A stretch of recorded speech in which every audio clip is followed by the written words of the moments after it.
Hi everyone, Ashley Mailloux here with Mike Beer of the Daily Racing Form. I'm going to take a look at race number 2 this Saturday at Del Mar. It's for 2-year-old fillies. It's the $100,000 Desi Arnaz. It's 7 furlongs on the main track. And Mike, it's not a big field. I think there's probably maybe one or two directions to go here, and that's maybe if you're in the Bob Baffert camp or the Wesley Ward camp, who's going to send out the number 4 Royal Slipper. Yeah, I guess if nothing else, you'll rarely get a short field stakes race out in Southern California where Baffert has two and neither one of them is the favorite, because that could certainly be the case here.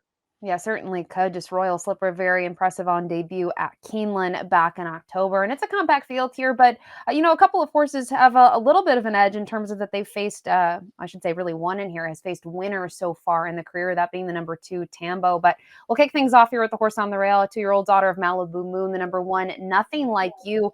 We'll take a look at her maiden victory, which came in career start number 4. And gradually, they kind of stretched her out in distance. A mile last time out seemed to be what she needed. And she was forwardly placed here, Mike, and it was pretty much over from the time they left the gate. Yeah, I took a step forward here with the stretch out in distance. It also helped that she got absolutely loose on the lead in here and didn't face a challenge. 77 buyer, I guess, puts her in the mix, cutting back to 7. It's not supposed to be any big deal for her. I guess my main issue with her was I didn't like any of her first 3 starts, and so I didn't really necessarily want to take her cutting back in this race. Yeah, and she didn't really take love, especially 2 and 3 starts back in terms of tote action, at least for a Bob Baffert runner. And last time out, she was favored. She raced as she should have, and I guess it fares well for her. She's beat Don't Bring Crazy, who's the 3 horse in this field, and the runner-up came back to win next time out. But they certainly didn't go fast last time out in that race on October 14th. Now, the number 2, Tambo, we'll take a look at her most recent performance. I alluded to the fact that she's at least faced winners a couple of times now, and I thought all in all, she's going to run a pretty good, well-met second here behind Sandy Bottom, who was favored. Yeah, Sandy Bottom seems like a pretty nice horse. And if nothing else, I mean, forget about the turf race 2 starts back where they, ran her in a stakes race and stretched her out. Her dirt races are all good, and she seems like she's just sort of incrementally getting better. You mentioned that she has maybe a little bit of an added edge, having a few races against winners already now. And she's probably not going to be the favorite in here. It's not like it's impossible to make a case for her. No, and I'm also curious to see her in kind of the contrast of Nothing Like You. She's going to stretch out and get an additional 8th, and I thought what she showed last time out, 7/8 should be just fine for her. So be interesting to see how much action she'll take here in the Desi Arnaz. We'll move on to number 3, Don't Bring Crazy. Was able to put it all together last time out in that maiden optional claiming event, but you would think that's probably the point in her career that she needed to turn it on, and I don't think it was necessarily a spectacular performance. Yeah, me either. I mean, maybe if nothing else, she flattered Nothing Like You, if you want to look at it that way. But I thought this horse was hard to like in this race. The number 4, Royal Slipper, likely to probably be favored in here for Wesley Ward, a 2-year-old daughter of Uncle Mo, who did what Wesley does so well. Has these 2-year-olds cranked ready to go at first asking, especially at Keeneland. We'll take a look at this win. It's an easy win, but I thought probably the best thing here too, Mike, would be considering that this one drew to the inside, was able to overcome the rail on debut.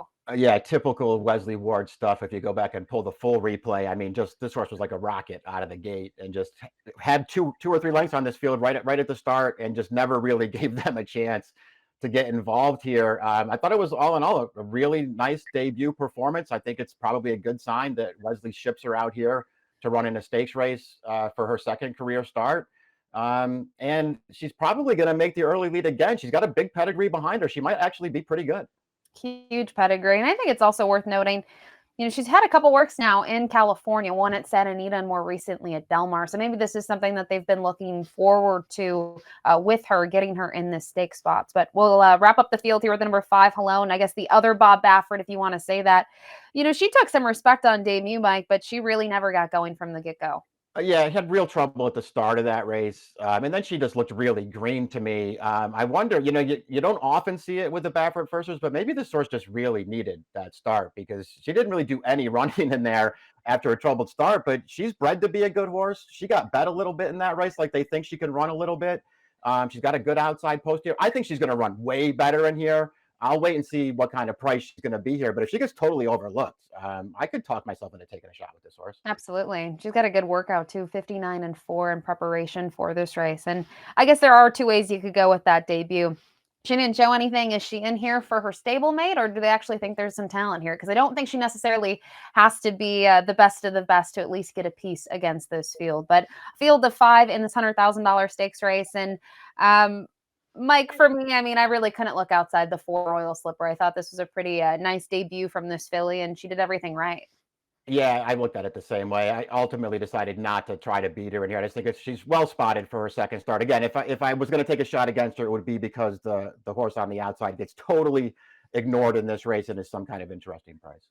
So Mike and I both like the number 4 Royal Slipper. 4-5-1 for Mike, 4-1-5. So you guys can see top 3 pretty much the same here in the Desi Arnaz. Good luck.